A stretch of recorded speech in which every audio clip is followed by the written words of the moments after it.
우선 이 말씀에 근거한 세 가지를 부처님 오신 달에 확인해 보았으면 합니다.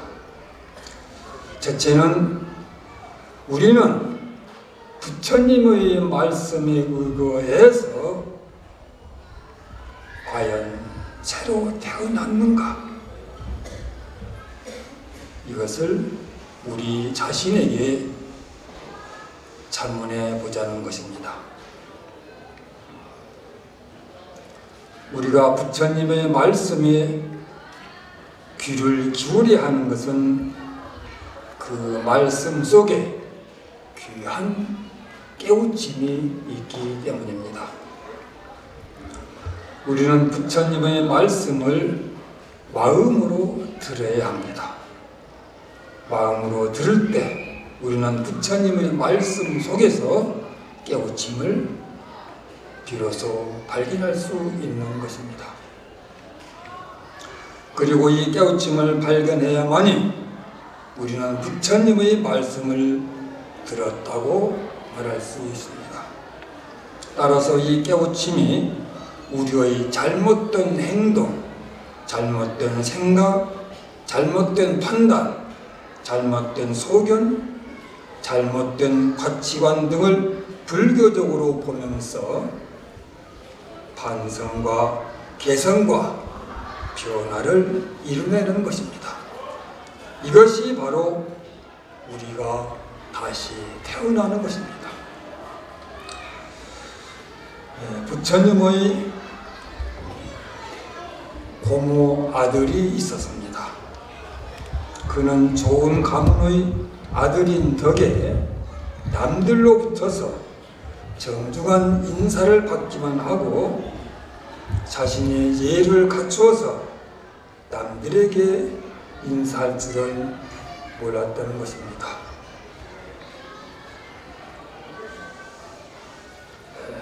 그는 출가 후에도 제 속에서 굳어진 습관을 조금도 고치지 않고 그대로 있었습니다.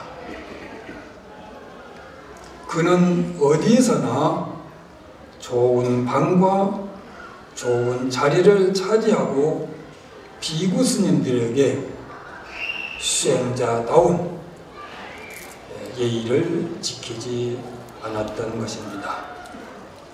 그의 방자하고 불경스러운 행동을 보다 못한 한 비구 스님이 그를 엄히 꾸짖었습니다. 그러자 그는 법납이 높은 그 비구 스님에게 삿대질을 하면서 고성으로 대들었습니다. 나로 말할 것 같으면 대지의 주인이고 고귀한 왕의 혈통이다.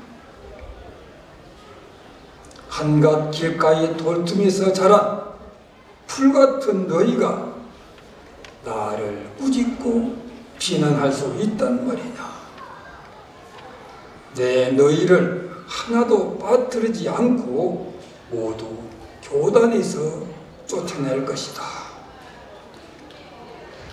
이렇게 선언하고 씩씩거리면서 부처님에게 달려갔습니다. 그리고 눈물로 호소를 했습니다. 자기가 당한 수모로 호소를 하면서 선처를 해달라고 한 것입니다. 부처님은 그에게 이렇게 물었습니다. 너는 멀리서 찾아온 비구 스님을 보고 한가히 나가서 맞이했느냐? 하지 않았습니다.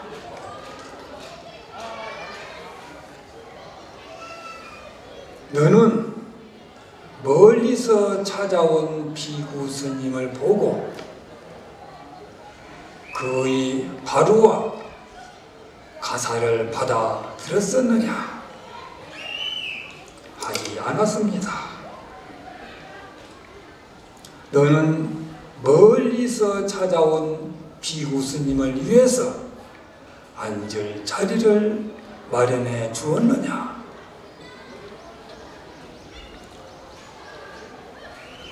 하지 않았습니다. 그의 목소리는 점점 기어들어갔습니다. 너는 멀리서 온 비구 스님이 자리에 앉은 다음에 그 비구 스님에게 합장하고 정중하게 인사를 하였느냐? 하지 않았습니다. 부처님은 그에게 단호하게 말씀하셨습니다. 그럼 너는 지금 바로 그 비구 스님을 찾아가서 참회하고 용서를 구하라. 이런 부처님의 지엄한 꾸짖음에 그는 결국 잘못을 뉘우치고 참회했지만은 오랜 세월에 익힌 그의 습성은 쉽게 바뀌지를 않았던 것입니다. 이와 같이 출가는 했으나 세속적인 인습이나 관성에 젖어 있는 사람은 아직 부처님의 말씀에서 깨우침을 발견하지 못한 것입니다. 그러므로 부처님의 말씀에 따라 새로 태어나지도 못한 것입니다. 우리는 어떻습니까? 우리 모두는 불자입니다. 우리는 부처님의 말씀에 따라 새로 태어나지 않았다면 우리 자신에게선 과거의 내가 아직 청산되지 않는 상태인 것입니다. 만일 우리에게 과거의 내가 청산되지 않았다면 우리는 유감스럽게도 부처님의 말씀을 듣기 이전의 상태에 머물고 있는 것입니다. 만일 그렇다면 불자가 아닙니다. 부처님이 정의하신 대로 아직 부처님의 말씀에 따라서 새로 태어나지 않았기 때문입니다. 부처님의 말씀에 따라 새로 태어난다는 것은 완전히 부처님의 가르침에 기초한 인격과 정신을 형성하고 과거와는 다른 가치관을 가지고 산다는 뜻입니다. 이렇게 우리가 새로운 나로 태어났을 때 거기에 비로소 부처님은 나에게로 오신 것입니다. 그렇지 않으면 부처님은 이 세상에 오셨을 뿐 나에게는 오시지 않는 것입니다.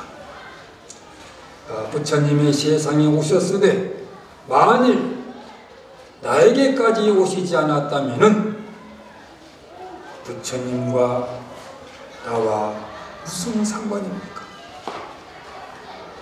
그야말로 나무 산의 돌이요 강 건너의 불빛일 뿐입니다. 그러기에 부처님 오신 날을 맞아서 냉정히 우리 자신을 돌아보고 혹시라도 부처님의 가르침의 중심에서 벗어나 있다면 부처님의 말씀에 따라 새로 태어난 불자가 마땅히 되어야 할 것입니다. 둘째는 법의 교화를 따라 새롭게 태어났는가를 자신에게 자문하는 것입니다. 법이란 부처님의 말씀의 요긴한 핵심입니다. 부처님의 말씀에는 어떤 이치와 진리와 바른 도리가 소중히 담겨 있습니다. 그런 내용이 바로 법인 것입니다. 이 법이 우리의 안목을 높여주고 또 잘못을 깨닫게 하고 바른 것과 바르지 못한 것을 인식케 해서 보다 이해심 있고 포용력 있고 원만한 인격적 자아로 새롭게 태어나는 것입니다.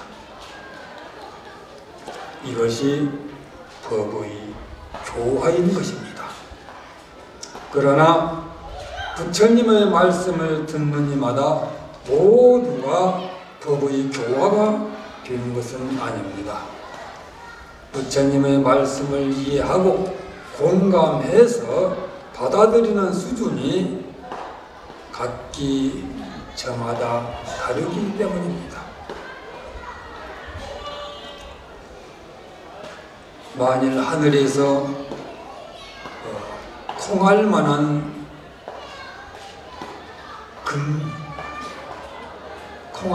금덩이들이 우박처럼 쏟아진다고 했을 때 모든 사람들이 그 금을 받는 양이 똑같을 수 있을까? 그렇지 않습니다.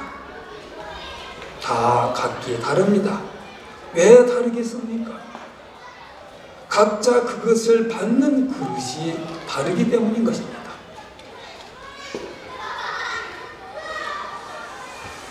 그와 같이 동일한 내용의 부처님의 말씀을 들었다 해도 각자의 법과 의식 수준에 따라서 이해하고 받아들이는 것은 각각 다를 수밖에 없는 법입니다. 밀린다 왕문경에서 나가세나 존자는 이런 부분에 대해서 언급을 하셨습니다. 즉 부처님께서는 법문을 설하실 때 좋아하고 싫어하는 감정이 없고 완전히 그러한 감정을 떠나서 법문을 설하신다고 하셨습니다. 그러나 듣는 사람은 좋아하거나 싫어한다는 것입니다. 그로 인해서 법문을 바르게 이해하고 바르게 받아들이는 사람은 진리라고 하는 것을 깨치지만은 법문을 잘못 인식하고 잘못 받아들이는 사람은 불행한 상태에 떨어진다고 했습니다. 이를테면 어떤 사람이 사과나무나 배나무 같은 과일 나무를 흔들었다고 했을 때 꼭지가 단단하고 건강하게 붙어있는 과일은 떨어지지 않지만은 만일 썩었거나 벌레를 먹었거나 이상이 있는 과일은 떨어질 것입니다. 부처님의 법문을 듣는 이들도 그와 같다는 것입니다. 또 농부가 곡식을 심기 위해서 밭을 갈아엎습니다. 그때 농부는 수천, 수백의 풀들을 갈아 죽입니다. 마찬가지로 부처님이 법문을 설할 때 그것을 바르게 받아들이는 사람은 진리라고 하는 것을 깨치지만은 잘못 받아들이는 사람은 밭의 풀처럼 된다는 것입니다. 어느 때 부처님께서는 제자들 앞에서 불덩어리라고 하는 법문을 하셨습니다. 불덩어리는 지옥을 비유하는 것입니다. 살생 등의 악업을 지은 사람들은 그 과보로 맹렬히 타오르는 불덩어리에 들어가는 고통을 받는다는 것입니다. 이 법문을 들은 비구들 중에서 60명이 입에 뜨거운 피를 토하였다고 합니다. 이에 대해 밀린다 왕은 나가사나 존자에게 따졌습니다. 곧 60명의 비구들은 부처님의 설법을 듣고 불행한 상태에 떨어진 것이 아니냐는 것입니다. 이 질문의 요지는 부처님께서 어떻게 60명의 비구들에게 그런 끔찍한 고통을 줄 수 있느냐는 것입니다. 그에 대해 나가세나 존자는 밀린다 왕에게 이렇게 반문합니다. 왕이시여, 여기 한 목수가 있는데 그 목수가 제목을 지켜보고만 있다면은 그 제목을 반듯하고 매끄럽게 할 수 있습니까? 존자여, 그렇지 않습니다. 자를 곳을 자르고 다듬어야만 제목을 반듯하고 매끄럽게 할 수 있습니다. 왕이시여, 마찬가지로 부처님은 법문을 듣는 사람들을 보고만 있지 않습니다. 잘못 받아들이는 사람을 멀리하고 바르게 받아들이는 사람을 깨우칩니다. 그러므로 잘못 받아들이는 사람은 그 자신의 소행 때문에 불행한 상태에 떨어집니다. 여기서 나가세나 존자는 하나의 예를 말했습니다. 이를테면 어떤 사람이 남들을 위해서 진수성찬을 차려내 놓았습니다. 사람들은 그 진수성찬을 먹고 무병장수하며 병에 걸리지 않고 건강하게 됩니다. 그러나 어떤 사람은 그걸 먹고 체하여 죽게 됩니다.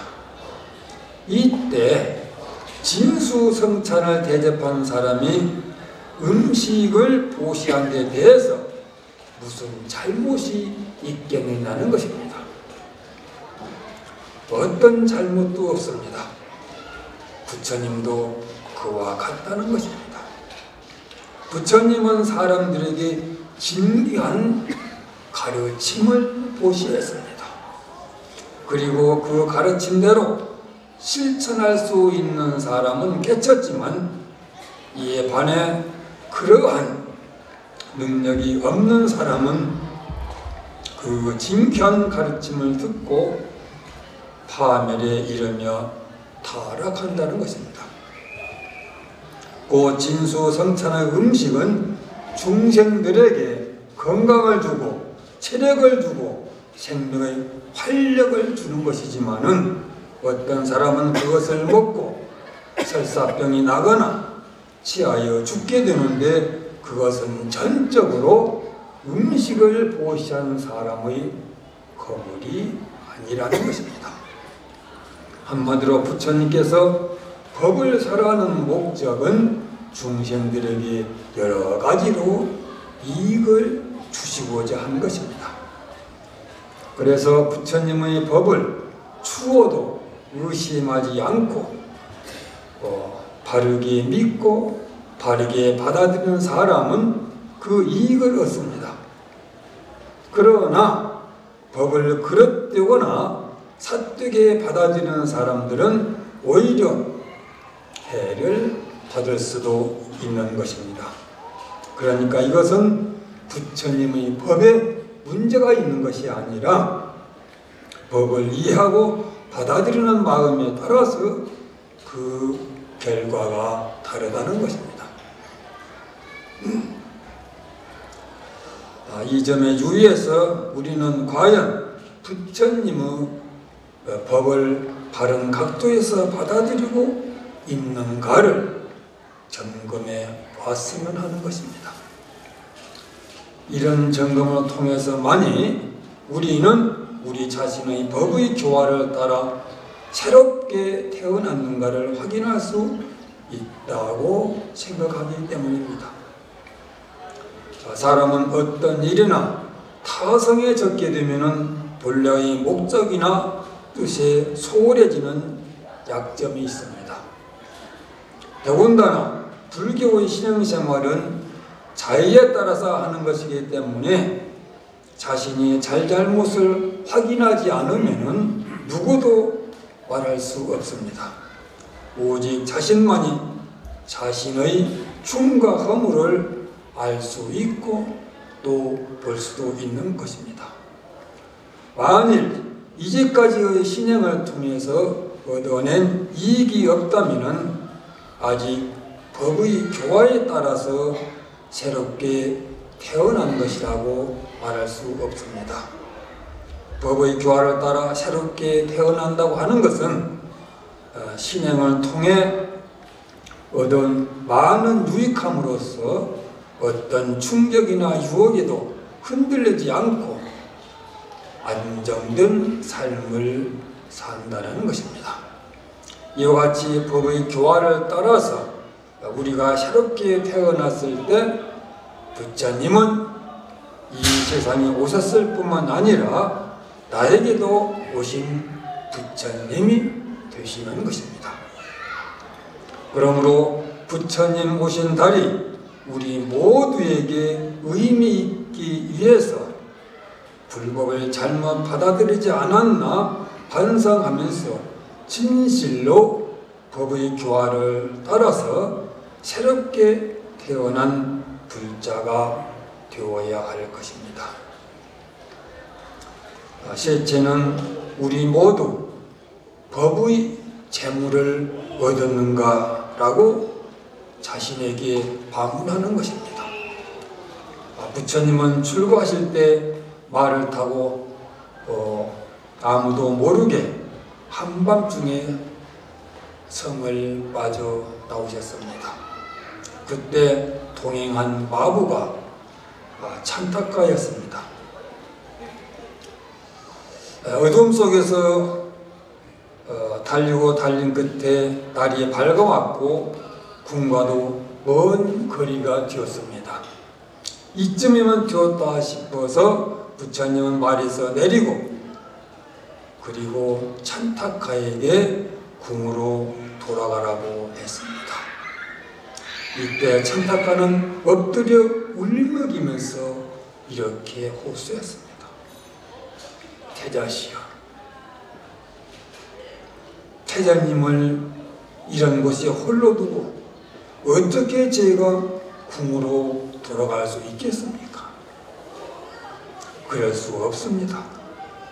태자께서 이미 늙으신 부왕을 배반하고 출가하심은 합당치 않으며 그 법 또한 옳지 않습니다. 낳아주신 부모에게 효성으로 동행하는 것보다 더 낫고 뛰어난 일은 있을 수 없습니다. 또한 이모인 왕비도 등질 수 없습니다. 태자께서 출가하시면은 전력에 양육하신 은혜를 저버리는 것이 됩니다. 뿐만 아니라 야소다라 태자배께서도 정결한 여자이고 모든 덕이 부족한 분인데 그런 분을 혼자 두고 떠나면 합당치 않습니다. 이 모든 이들을 외면하고 출가하심은 옳은 일이 아닙니다. 하오니 태자께서 마음을 돌리시고 궁으로 돌아가십시다. 이에 부처님께서는 이렇게 말씀하셨습니다. 내 이제 참으로 부왕과 권속의 은혜가 막중함을 알고 있다. 나는 그 은혜를 저버리는 것이 아니라 보다 더 크게 갚기 위해서 출가하는 것이다. 세상은 많은 부모들이 자식을 낳아서 재물을 구해 양육하듯이 자식들도 그와 같이 재물로서 부모의 은혜를 갚아왔다. 그러나 나는 법의 재물로서 부모의 은혜에 보답하려고 한다. 아직까지 부모에게 법의 재물로 보답한 자식은 이 세상 어디에도 없다. 나는 반드시 법의 제물로 부모의 은혜에 보답하기 위해 출가하는 것이다. 이 말씀에서 보면은 물질의 제물과 법의 제물이 비교가 됩니다. 요컨대 법의 제물과 물질의 제물 중 어느 것이 더 높은 가치를 가진 것이냐가 그것입니다. 부처님께서 표현하신 말씀을 기준에 볼 때 법의 제물이 월등히 높다는 것을 알 수 있습니다. 부처님은 분명하게 법의 제물을 물질의 제물보다 더 큰 것이라고 하셨습니다. 사실 물질의 제물은 유한합니다. 쓰면 쓸수록 줄어들고 그리고 언젠가는 다 바닥이 납니다. 그에 반해서 법의 제물은 무한합니다. 그것을 인생사에 사용한다고 해서 소모되는 것도 아니고 남에게 준다고 해서 줄어드는 것도 아닙니다. 그러므로 그것은 영원한 것입니다. 야소다라는 자기를 버리고 출가해서 부처님이 되어 돌아온 자신의 남편에게 원망스러움과 미움이 많았던 것 같습니다. 이른바 한 여인으로서 감당할 수 없는 외로움을 안고 살아야 하는 그런 고독한 운명을 만들어준 분이 바로 그분이라는 것을 생각할 때마다 그의 감정은 뜨겁고 괴로웠을 것입니다. 그런데 그분이 6년 만에 남편으로 돌아온 것이 아니라 부처님이 되어 돌아왔으니 그의 마음은 더 상했을지도 모릅니다. 그분은 어느 날 부처님이 문전걸식을 하시며 사시는 것을 번연히 알면서도 아들 나홀라에게 이렇게 말했습니다. 저분이 너희 아버지다. 가서 재산을 물려달라고 해라. 나홀라는 어머니가 시키는 대로 부처님 앞에 가서 말했습니다. 저에게 물려줄 재산을 주십시오. 부처님께서는 빙글에 웃으시며 나홀라의 손목을 잡고 성 밖에 이는 이리오다 정사로 하셨습니다. 그리고 부처님께서는 사리불에게 이 아이를 출가시키도록 하라고 하셨습니다. 부처님은 사랑하는 아들에게 물질의 재물이 아니라 법의 재물을 물려주시려고 하신 것입니다. 이처럼 부처님은 물질의 재물보다는 법의 재물을 귀중히 여기셨던 것입니다. 그것은 어떤 것과도 바꿀 수 없고 무엇과도 비교할 수 없는 절대적인 가치를 가진 것이기 때문입니다. 그러기에 불자들도 모두가 이 법의 재물을 소독하기를 부처님은 바라는 것입니다. 그렇다면은 법은 어떤 면에서 귀중한 재물로 소유할 만한 가치를 가지고 있는 것인가? 그 점을 생각해 보지 않을 수 없습니다.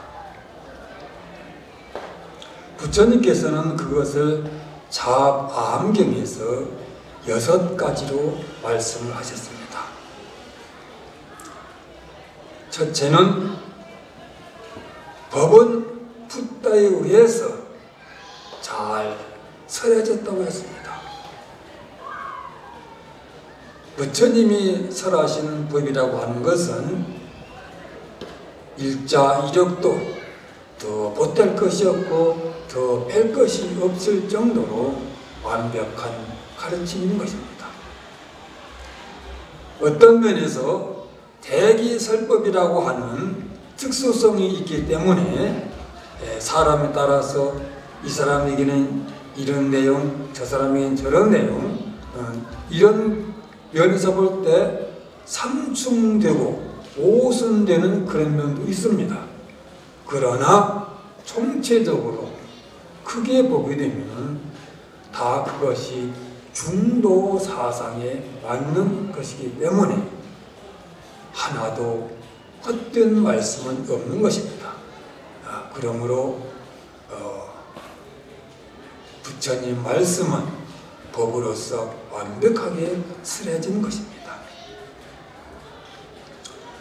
둘째는 법은 현실에서 사실로 경험되는 것이다 라고 했습니다. 우리가 법을, 부처님 말씀을 듣고 그 법이라고 하는 것을, 그 말씀을 말씀대로 실천하게 되면은 부처님 말씀이 옳구나, 부처님 말씀이 진리구나, 이것을 누구한테 확인할 것도 없이 자기 자신이 스스로 경험할 수 있다고 하는 것입니다. 셋째는 법은 어느 시대에나 적용되는 것이다 라고 했습니다. 부처님의 옳은 말씀이 진리에 일치되는 그러한 것들이 옛날에는 맞고 지금은 틀리고 그런 것이 아닙니다. 옛날에도 맞고 지금도 맞고 미래에까지도 틀림없게 되는 것입니다. 그러므로 부처님의 말씀하신 법은 어느 시대에나 다 통용되고 적용된다고 하는 것입니다. 넷째는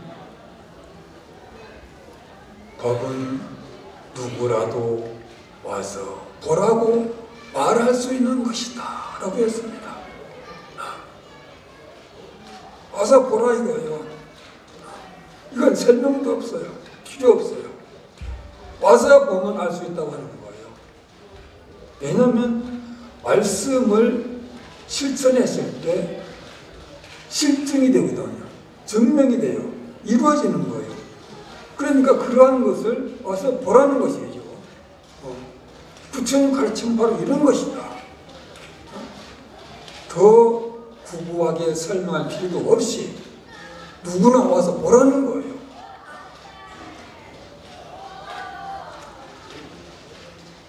다섯 번째는 법은 열반으로 잘 인도하는 것이다 라고 했습니다.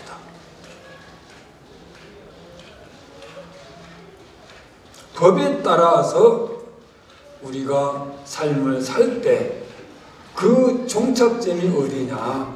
바로 열반이라고 하는 것입니다.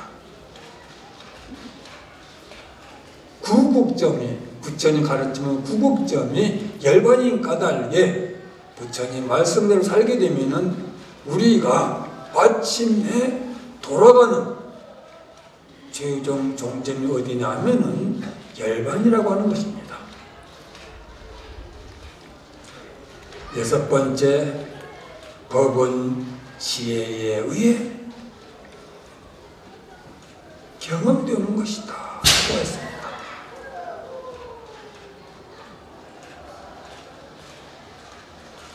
법이라고 하는 것을 우리가 어리석음을 가지고 하게 되면은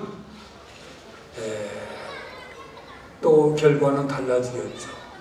그러나 법을 가지고 지혜롭게 법답게 우리가 실천하고 응용하고 실현한다고 하면은 그것은 다 우리 스스로가 현실에서 경험할 수 있다고 하는 것입니다.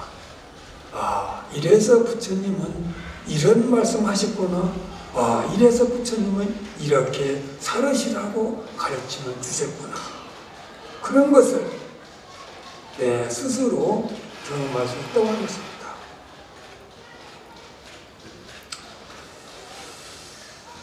예를 들면은 부처님께서는 사랑하지도 말고 미워하지도 말라. 사랑하는 사람은 못 만나 괴롭고 미워하는 사람은 만나서 괴롭다라는 법을 설하셨습니다. 이 말씀은 사랑 아니면 미움이라고 하는 사람들을 치우친 양극에 의한 괴로움에서 벗어나는 길을 제시해 주신 것입니다. 이것은 대립된 양극의 고통에서 벗어나는 가르침이기에 부처님에 의해서 잘 설해진 법입니다. 부처님 말씀대로 사랑도 아니고 미움도 아닌, 그러면서 사랑과 미움을 융합한 중도적으로 관계를 개선해 보니까 극단적인 사랑과 미움에 의한 괴로움이 사라지는 것입니다. 이것은 현실에서 사실로 경험되는 법인 것입니다. 또 사랑과 미움의 양극에서 발생된 고통이 중도의 실천에 의해서 사라진 것은 옛날이나 지금이나 마찬가지입니다. 이것은 어느 시대에나 적용되는 법입니다. 또 사랑과 미움 때문에 괴로워하던 사람이 중도에 의해서 사랑과 미움을 융합한 다음에는 괴로움에서 벗어나 편안하게 살고 있습니다.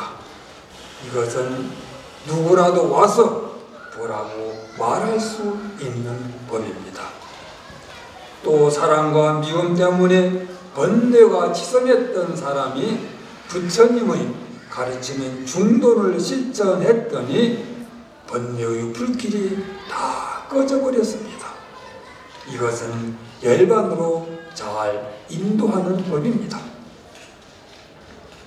또 사랑과 미움에 너무 집착한 사람이 그로 인한 고통에 시달리다가 부처님의 지혜인 중도를 향해 행해 보니까 마침내 고통의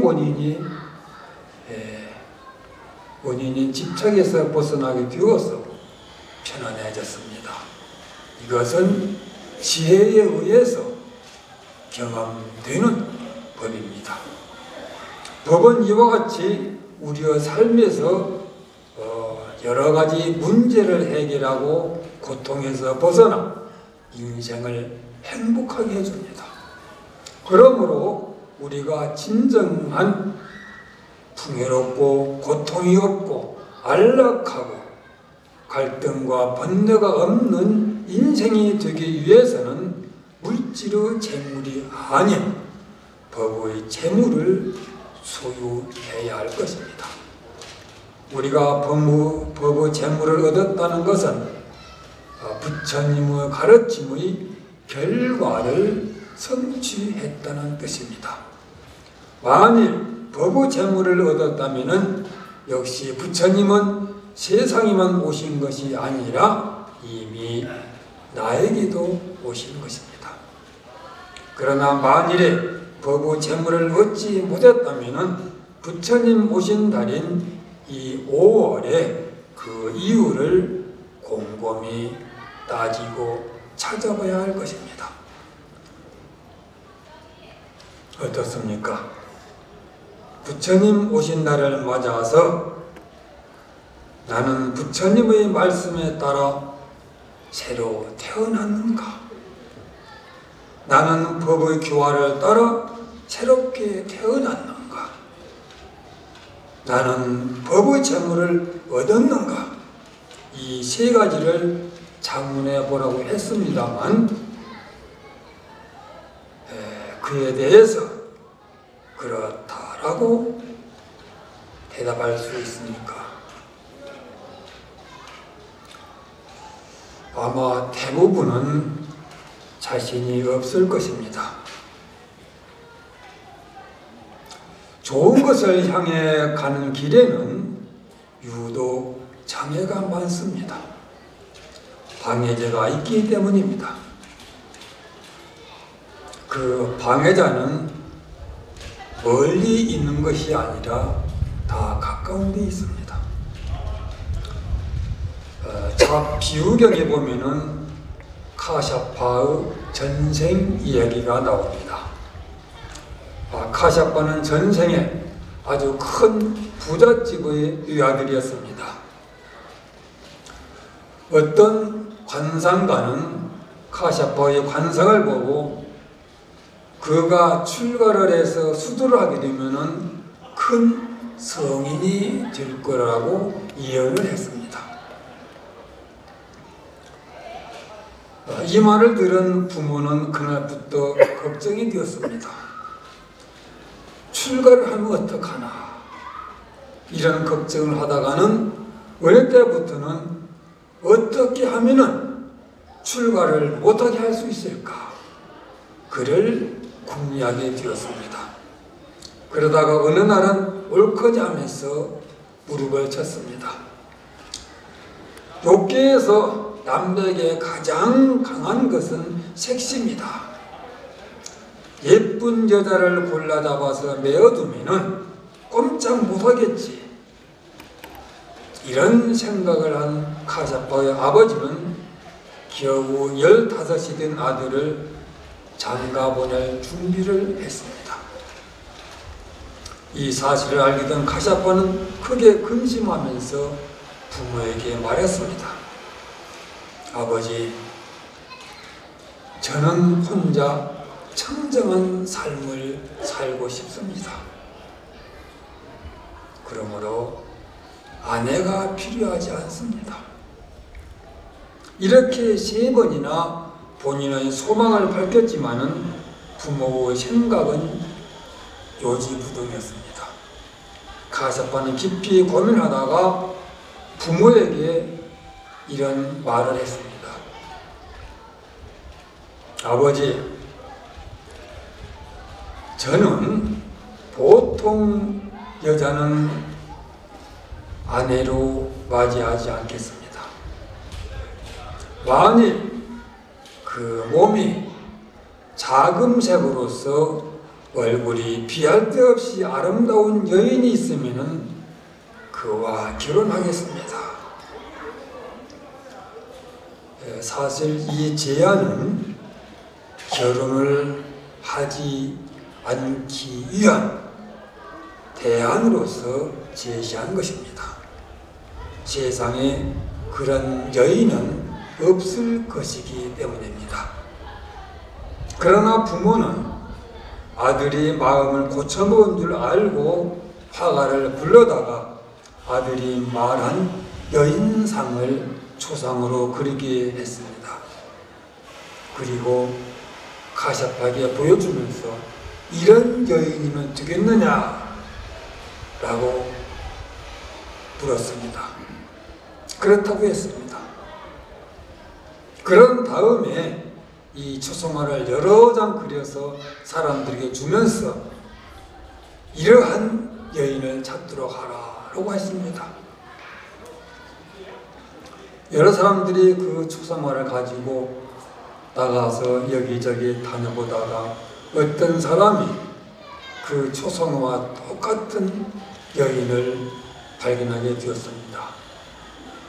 그리고 카샤파 아버지한테 그 사실을 알리고 카샤파는 아버지는 청혼을 해서 동의하여서 결혼식까지를 하게 되었습니다. 첫날 밤 카샤파는 신부에게 말했습니다.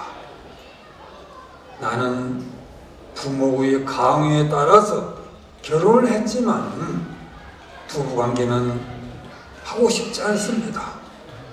나는 한평생을 청정하게 살고 싶기 때문입니다. 그런데 무슨 인연인지 모르지만은 신부도 카샤파와 똑같은 생각을 하고 있었던 것입니다. 그래서 둘은 합의하에 이튿날부터 각방을 썼습니다. 그러나 그 아버지는 그것이 불만이었습니다. 어느 날은 아들이 없는 틈을 이용해서 아들이 거처하는 방을 창고로 만들어 버렸습니다. 즉 방을 없애버린 것입니다. 둘은 할 수 없이 한 방을 쓰게 되었습니다. 하지만 한 방에 자면서 그들은 침대를 달리했습니다. 아버지는 그 뒤에 또 이 사실을 알게 되었습니다. 그리고 어느 날 사람을 시켜서 그 방에서 침대 하나를 빼버리게 했습니다. 부부는 할 수 없이 한 침대를 쓸 수밖에 없었습니다. 둘은 다시 상의를 했습니다. 남편이 침대에서 잠을 잘 때는 아내가 서서 거닐고, 아내가 침대에서 잠을 잘 때는 남편이 서서 거닐기로 한 것입니다.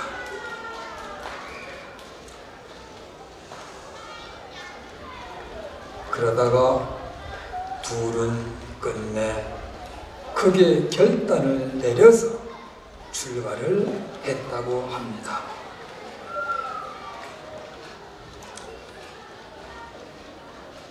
이 카샤파를 보면은 남도 아닌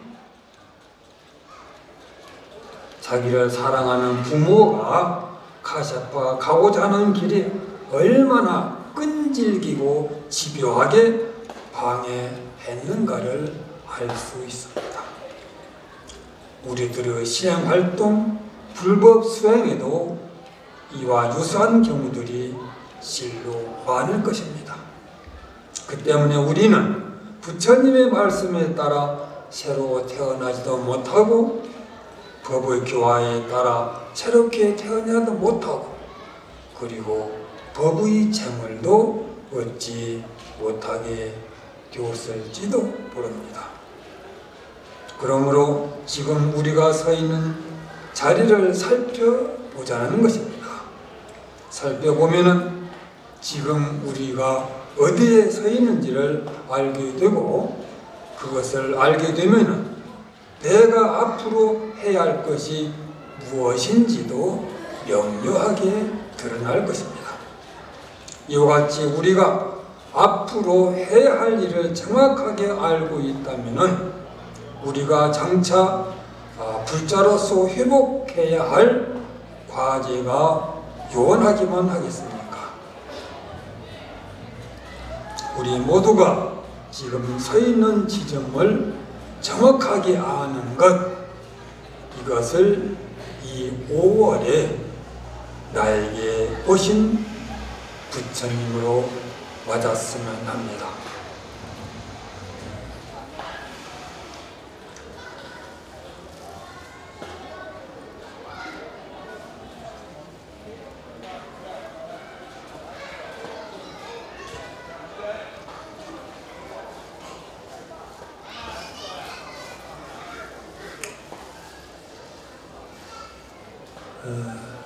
어떻습니까?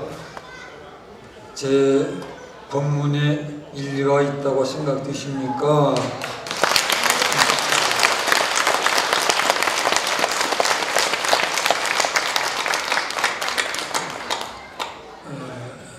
여러분, 조계사 인근에 부처님 오신 날 앞두고 길거리마다 경축의 의미로서 장엄들을 달아놓고 그랬습니다.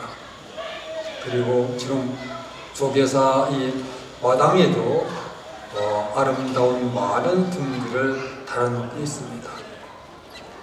부처님 오시는 날을 맞이해서 불자로서 마땅히 부처님 탄신일을 경축하고 또 행사로서 빛이 나게 하는 것도 뜻이 있습니다. 그러나 그보다 더 중요한 것은 부처님이 실로 내 마음의 중심에 오시도록 하는 것입니다. 그래서 부처님의 가르침과 불교적 사상에 의해서 세상을 보고 인생을 살고 그리고 가치를 지향하는 것, 이것이야말로 불자들이 가져야 할 자세라고 생각합니다. 그런 점을 생각해서 오늘 이 본문을 준비한 것입니다. 끝으로 제가 준비한 시 한 편 읽어드리죠.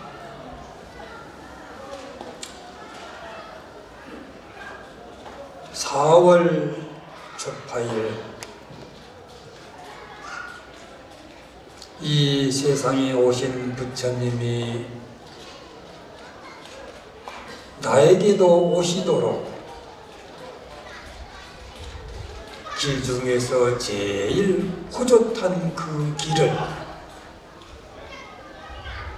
나는 내 마음 한가운데 내었던가. 그리하여 부처님은 나에게도 오시고 캄캄한 나의 밤 그거 하나면 어디라도 갈 수 있는 밝은 등불을 얻었는가.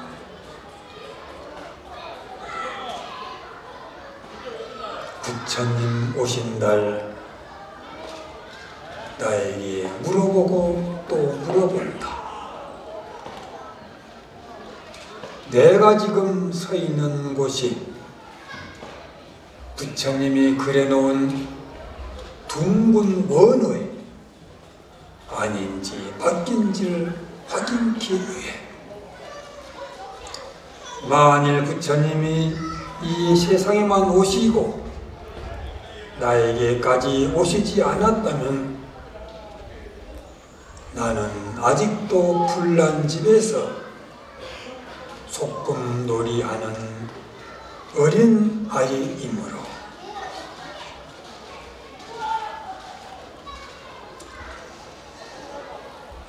여러분들 그 법화경 3계 화택이라고 한 내용 보신 적이 있죠? 거기에 보면은 어떻습니까? 부처님께서 이 세상을, 우리가 사는 이 세상을 비유로 말씀했는데 이 불난집이라고 하지 않았어요. 그리고 이 세상에 사는 우리 중생들을 그 불난집에서 소꿉놀이하고 있는 어린아이라고 비유하셨고, 그리고 부처님은 어떻게 했습니까? 그 아이들에게 그 불난집에서 구해주기 위해서 소위 사슴이 끄는 수레, 양이 끄는 수레, 배구가 끄는 수레, 이것을 아이들이 평소에 좋아하는 것을 알고 그것을 저 아이들을 보이는 쪽에 놓고, 얘들아, 너희들이 좋아하는 양이 끄는 수레, 사슴이 끄는 수레, 흰소가 끄는 수레가 있다. 그러니까 그 아이들이 그 말 듣고 또 그것들을 건너다 보고 하고 불난집에서 뛰쳐 나왔던 것입니다.